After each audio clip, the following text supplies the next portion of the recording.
Are you curious? Do you like hearing the secrets and confessions that people normally keep to themselves, reluctant to share with even their most trusted of confidants? At confessionpost.com, you can read such sensitive, juicy material. In the Confession Post podcast, myself, Morgan Rector, and my co-host, Lauren Villafania, pore over many of the site's confessions and give our own analyses. It goes a little something like this. So they're looking for used cum to use in gay sex. What, like for lube? Because that's what I would use it for. I can understand the element of sex and danger. Well, yeah, it's like those autoerotic asphyxiation people.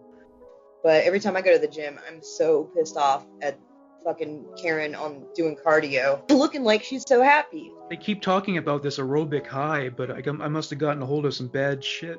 You can catch episodes of the Confession Post podcast on all your favorite podcast apps, as well as on YouTube.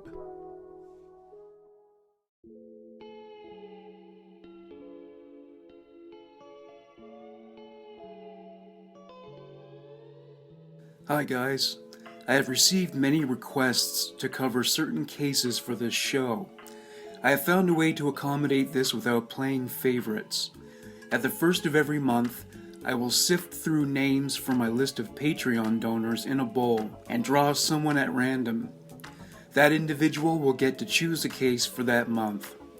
The link to my Patreon account, once again, is www.patreon, that's spelled patreon.com/leader1, LEADERONE. Thank you and enjoy the show.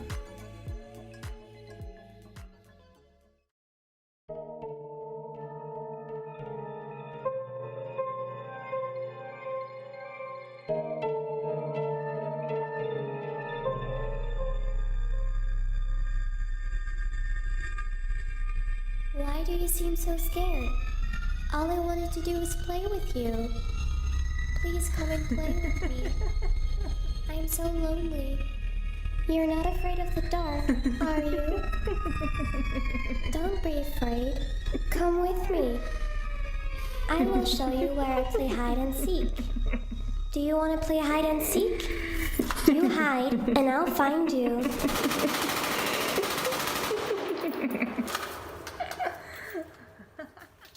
The following has been cited as one of the worst child abuse cases in the history of the state of California.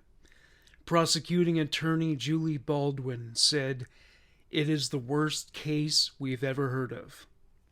The defendant is Mansa Musa Muhummed, born Richard Body. He changed his name after converting to Islam. He was a Muslim polygamist who subjected his 3 wives and their children to horrific abuse and neglect. 4 of the children commented on the traumatic experience of living under Muhammad's roof. Michael said, "Our living conditions were like a concentration camp. We were on complete lockdown. The doors were locked. The windows were locked. I wasn't even allowed to go to school." Del Marcus said, "He would lock us in the basement for days at a time. He would beat us." Crystal said, "I remember a time my dad took a boat paddle and just cracked me straight across the head. Blood was everywhere.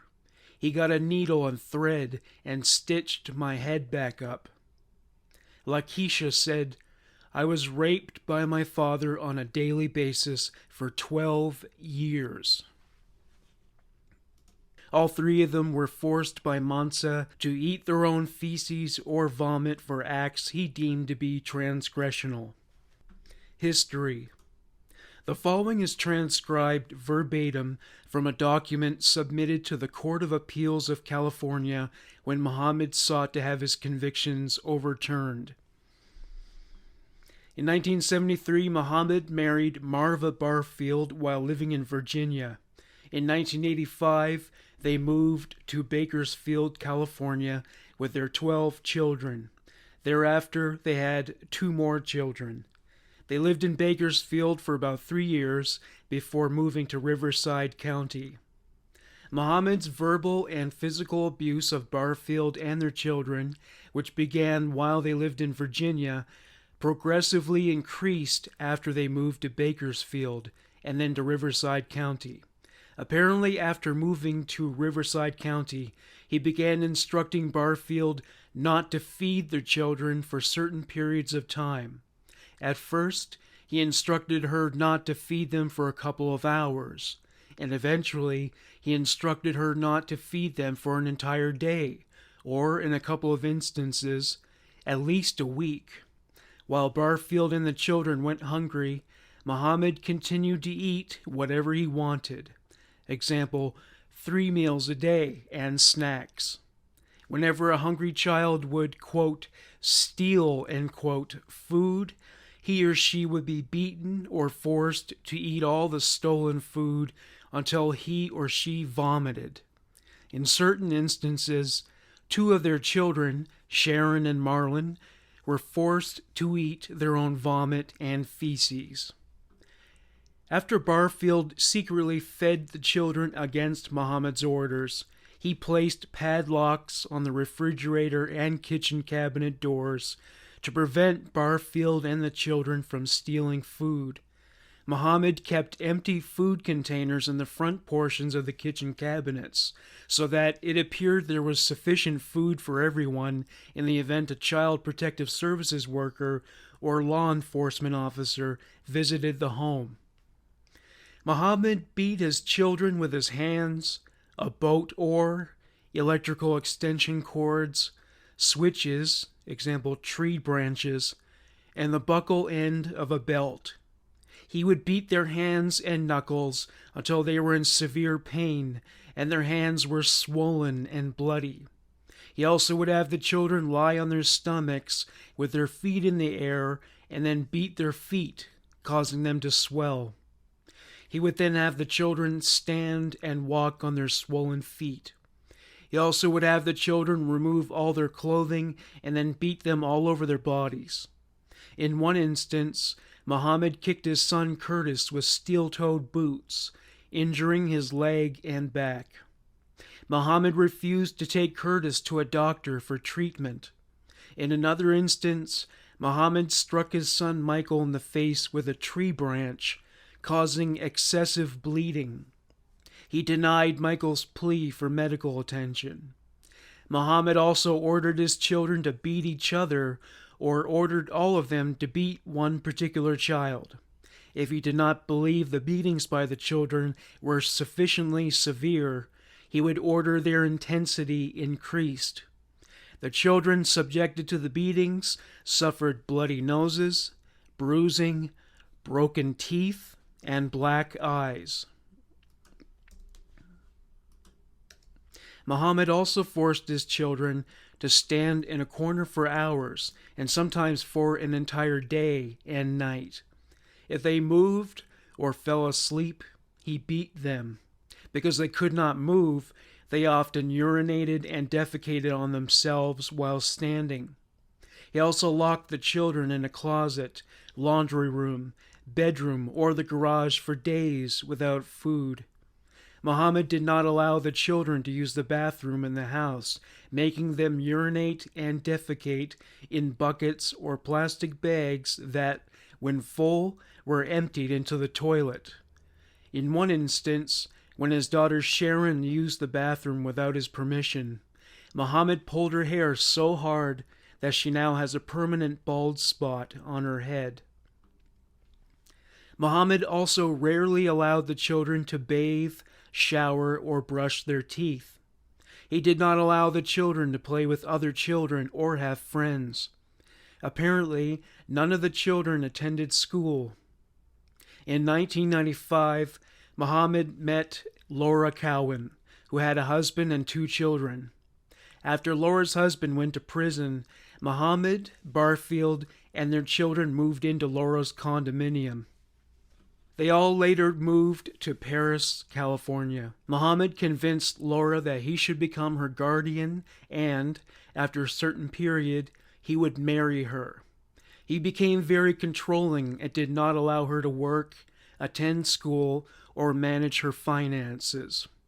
He became hostile to Laura's son, Ahmed, who was born in 1992 and was still wearing diapers. He yelled at Ahmed when he had accidents in his pants. He made Ahmed stand in a corner or in a bucket for hours. If Ahmed had accidents while standing in the corner, Muhammad punched Ahmed in the face. When Laura tried to intervene, he isolated her from the rest of the family for days. Muhammad told Laura to stay away from Ahmed because Ahmed was possessed by evil spirits. Muhammad also withheld food from Ahmed, struck his head with a belt buckle and a shovel, and beat his feet with a paddle. Muhammad treated Laura's daughter Miriam, who was born in 1995, in the same manner as he treated Ahmed. Muhammad also became increasingly violent with Laura. He became angry and argued with Laura when she formed a friendship with a neighbor in Paris. He yanked a telephone from the wall and threw it at her, choked her, kicked her in the head with steel-toed boots, and stepped on her head. After they moved to Desert Hot Springs, Muhammad's violent behavior continued to escalate. He threw a VCR at Laura, striking her head and causing it to bleed. He refused to take her to a doctor. He pulled Laura by the hair so forcefully that a clump of her hair came out.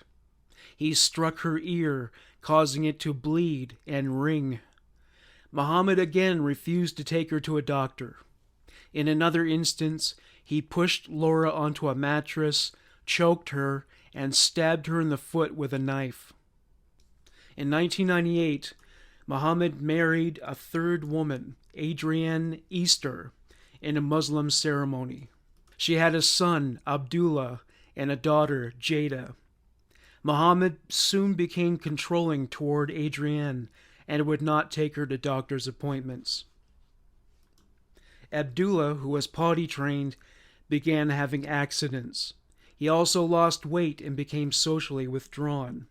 Because Adrienne was concerned about Abdullah, she sent him to live somewhere else. In October 1998, Muhammad moved his family to a large 3-bedroom house in Aguanga.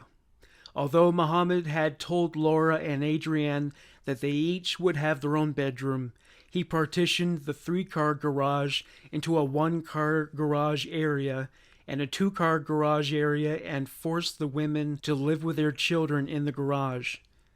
Laura lived with her 2 children in the 2-car garage area adjacent to the house, and Adrienne lived with Jada in the 1-car garage area adjacent to Laura's 2-car garage area. The garage did not have heat, bathrooms, or running water. Muhammad rarely allowed the women or their children to take baths or showers. He controlled all food purchases for the household and provided them with limited, and sometimes no, food to eat. Laura and Adrienne each had a small refrigerator and hot plate in their garage areas.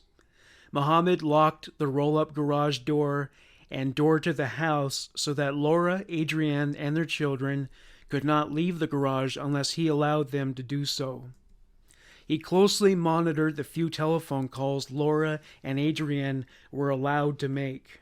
On or about April 1st, 1999, Laura accompanied Muhammad to the post office so she could pick up her mail and get her food stamps. When he was distracted, Laura handed a postal worker a 13-page letter she had written to her former social worker describing the conditions at the house. On April 6th, police came to the house in response to Laura's letter. Officers found all the exterior and interior doors were secured with a chain and padlock or were nailed shut. They found bags of soiled diapers on the garage floor. On searching the master bedroom, they found several knives, a semi-automatic handgun, and ammunition. They found a boat oar in the living room. Muhammad's minor children were removed from their home and placed in foster care. Although the children initially denied Muhammad beat them, deprived them of food, or otherwise abused them, they eventually described to police what had happened in the household. In May and June 1999, Claire Sheridan Matney, MD, a pediatrician specializing in child abuse and neglect, examined Muhammad's children. All of them were drastically underweight and under height for their respective ages. Muhammad's son, known as C, was almost 11 years old, but at 47 pounds and 47 inches tall, had the weight and height of a 6 1/2-year-old. His son Michael was almost 18 years old, but at 82 pounds and 56 inches tall, had the weight and height of an average 11 1/2-year-old. His son Marlon was almost 20 years old, but weighed only 78 1/2 pounds and was 54 inches tall, which was the weight of an average 11-year-old and the height of an average 10-year-old. Marlon had scars on his forehead, temples, nose, and buttocks, between his eyebrows, around his lips, and on the backs of his elbows and hands. His teeth were chipped. His right arm had a healing fracture. He had fuzzy hair on his body, which is indicative of a child who is extraordinarily deprived. Muhammad's daughter Sharon was almost 19 years old, but weighed only 56 pounds and was 49 inches tall, which was the weight of an average 8 1/2-year-old and the height of an average 7-year-old. She had not started her menstrual period, which was abnormal for a female of her age. She had scars on her scalp, chin, eyebrows, legs, and one ear and under her lip. Several of her teeth were broken. Her injuries were consistent with being beaten and punched. Her abdomen was distended from constipation, which is indicative of severe deprivation. In November 1999, information was filed charging Muhammad with 7 counts of torture, 11 counts of felony child abuse, 5 counts of infliction of corporal injury on a spouse or cohabitant, and 2 counts of felony false imprisonment. In April 2008, a jury trial began on the charges against Muhammad. Barfield, Laura, Adrienne, and many of their children testified substantially as described above. Dr. Sheridan Matney testified it was her opinion that all of the children suffered from psychosocial deprivation, which occurs when a child is deprived of essentials during the growth period and subjected to chronic stress. That condition can be caused by severe physical abuse, isolation, or being locked up or tied down. She had seen only 4 such cases during her career. The prosecutor also presented evidence of Muhammad's prior uncharged conduct. For instance, Muhammad's son, Delmarcus, 34 years old at the time of trial, testified that Muhammad struck him on his head, hands, and feet using a broom handle and a boat paddle. He further testified that Muhammad deprived him of food for up to 1 week. If he stole food, he was beaten or forced to eat the food until he vomited and then was forced to eat the vomit. Also, Muhammad hung Marlon and Sharon upside down by their feet while they were locked in the basement. Muhammad also threatened his children with guns, knives, and a machete. In his defense, Muhammad testified that everyone in the family ate 3 meals per day. He testified he never beat any child on the hands or feet or with an object. He testified he never made a child use a bucket instead of a toilet. He denied ever making the children stand in a corner, stand in a bucket, or beat each other. He testified Laura and Adrienne chose to live in the garage and were free to enter and leave the garage at will. He denied inflicting any physical injuries on Laura. He testified only one door on the Agwanga house was regularly locked and everyone had access to keys to all the locks. The defense also presented the testimony of Todd Belanca, a social worker who visited the Agwanga house on February 17, 1999, in response to an allegation of abuse by Laura. He testified the gate around the property was locked, so he waited until Muhammad and Laura arrived home and let him in. Inside, he saw the house was clean and there was food in the refrigerator and kitchen cabinets. He did not see any buckets of urine or feces. However, Muhammad ordered him to stay out of certain rooms in the house. Laura's children, Ahmed and Miriam, appeared healthy and well cared for, although they appeared emotionless and had a flat affect. Larry Body, Muhammad's brother, testified that he intermittently had lived with Muhammad and had never seen him strike, beat, or harm any child in his care. However, Body had never been to Muhammad's two most recent residences and had not seen the children between 1996 and April 1999. The jury found Muhammad guilty on all counts. The trial court sentenced him to prison for a determinate term of 16 years, 4 months, and 7 consecutive indeterminate terms of life with a possibility of parole. Muhammad timely filed a notice of appeal.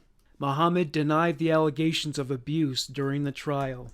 While addressing the court, he said, "I never tortured anyone. I don't know where that came from." After examining all the photographic and anecdotal evidence, the judge was not convinced by Mansa's rebuttal. The judge said, "Mr. Muhammad showed no remorse and accepted no responsibility for his twisted behavior, and the court is sending the strongest message possible." Relatives sat in the back row of the court. Some of the women wore brightly colored hijabs. Sharon Body, 28 years old at the time, addressed the judge, saying, "I'm very afraid of him. I really don't want him to get out of jail at all. Please, Your Honor, don't show him any mercy, because he never showed any mercy to his kids." Among the many acts committed by Mansa to be infractions included errors while reciting lengthy passages from the Quran. If they so much as forgot one word, they were beaten. They were also beaten for sneaking food and not asking to use the bathroom. Not all the beatings were meted out by Mansa. Sometimes he would delegate this task to one of his wives. He would also organize fights between his boys. While he locked up the cabinets and the refrigerator, he, quote, "ate like a king," end quote, according to his children. Meanwhile, he would often deny food to the children, sometimes for as long as a week. Sharon was removed from public school and was then homeschooled. The reason given for this was that she frequently ran away. The school's complaint was that she kept stealing other kids' lunches. The administration was not aware that she was being deliberately neglected of food. Most of the time, they could only procure food by begging, picking a lock, or stealing it. If they were caught, Mansa would beat them or make them stand in a corner all night long. They were usually disallowed from using the bathroom. They relieved themselves in buckets placed in the bedrooms. Marlon Body, in an interview before the sentencing, reported that his father hung him upside down in the basement by cord. He beat him for hours. Mansa forced Marlon to eat his own feces and vomit.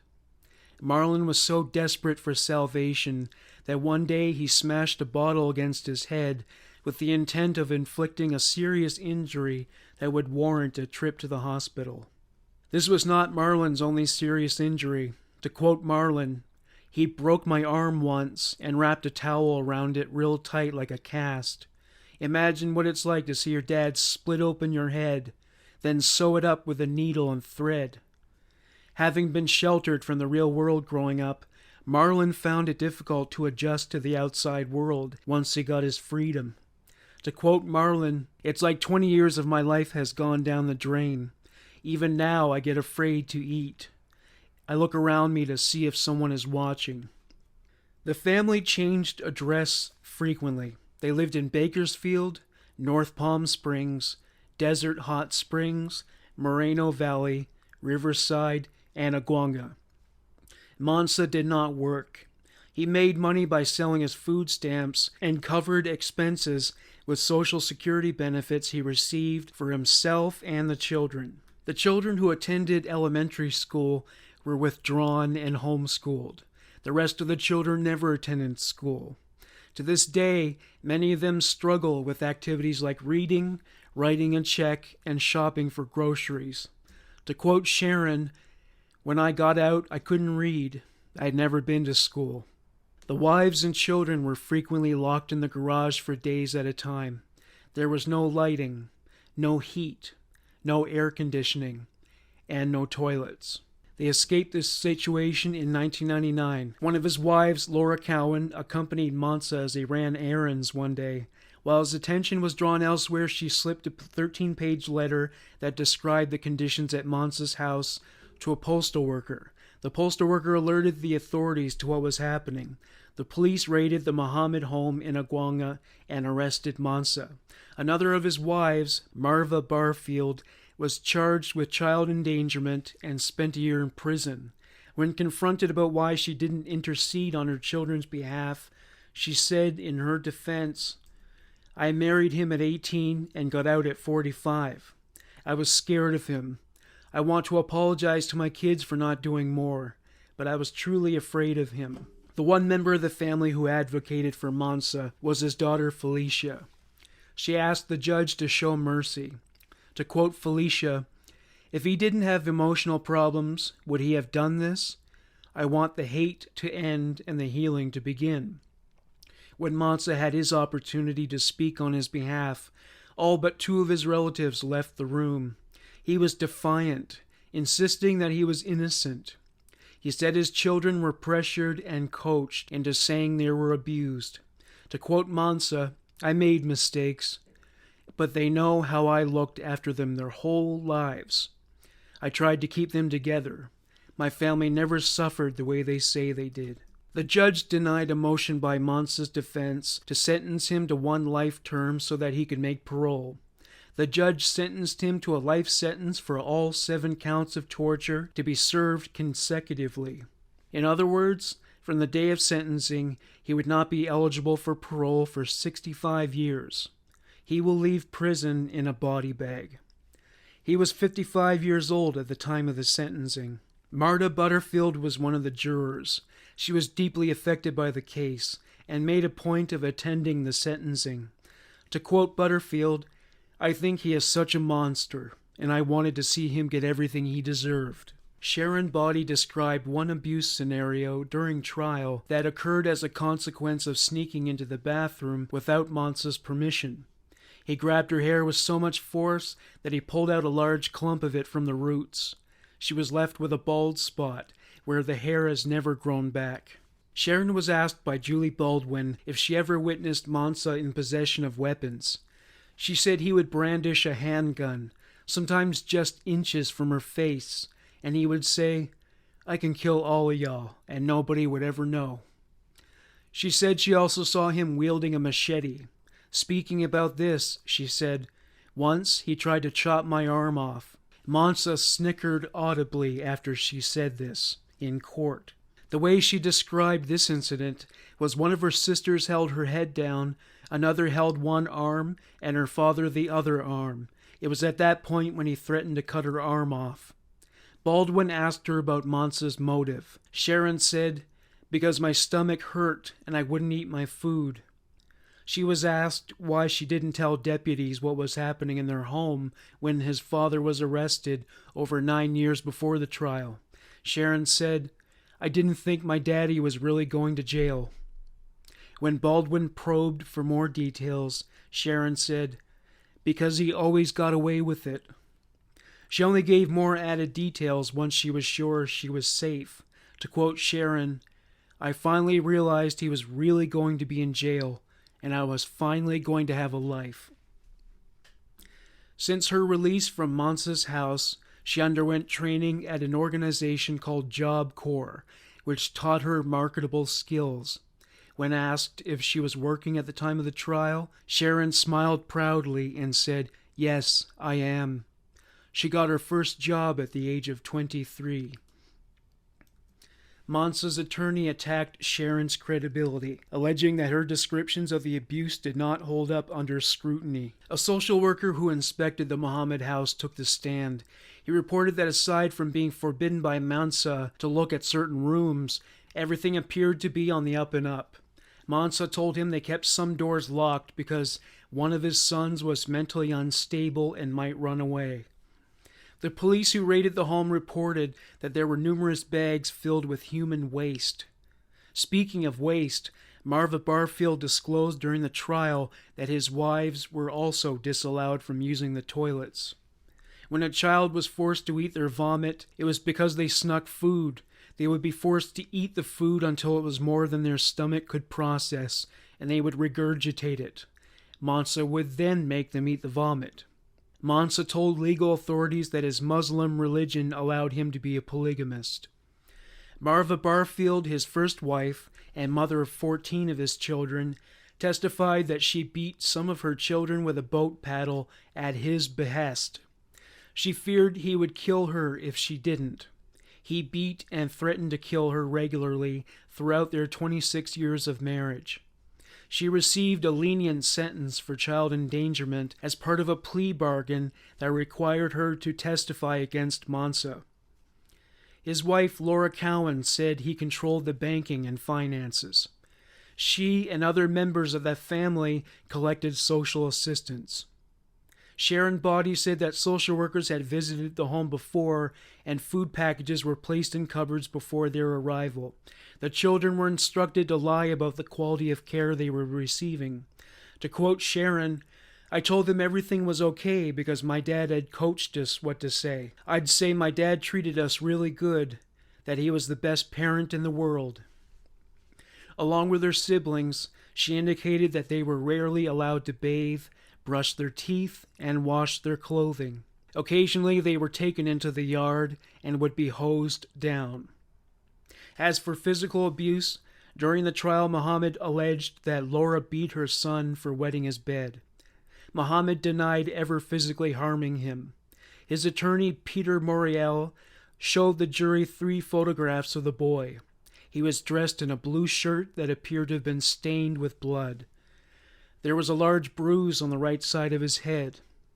Attempting to cast himself as the hero, Mansa said, "I got tired of her doing things. I used the pictures to take and warn her that if she continued to do this, what I was going to do." Laura Cowan later became a domestic abuse advocate, with a specialty in polygamous and/or Muslim families. She described her history with Mansa. As she described it, her initial impression of him was that he was charming and kind. She was struggling financially, and she leapt at the chance to move in with him.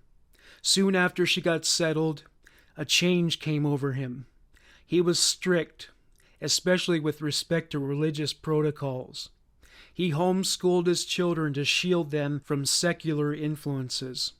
His wives and daughters were required to wear veils. At first, Laura considered him to be a good father because of his success in establishing the clan as a disciplined and religiously observant family. Before long, he asked Laura to become his second wife. This is when everything took a dark turn. He began to isolate her from her children. Her son's demeanor changed. He seldom smiled and just stared at his shoes. All told, the police recovered 12 to 19 children in the house during their raid. Their ages ranged from 8 to 18. Many of the adult-aged children lived on the streets for years. They ate out of trash cans until they were educated and rescued. Laura Cowan and many of Mansa's children appeared on the Dr. Phil show. The children confronted Laura, saying that she lied and claimed to take their side, but in fact she assisted Mansa by reporting them every time they stole food. According to the children, while they were starved and forced to eat their vomit and feces, Laura had access to a refrigerator and had freedom to come and go as she pleased. The children's emotions were still raw. It was a heated exchange. Laura denied the accusations. Thank you for listening to Human Monsters. Bye for now.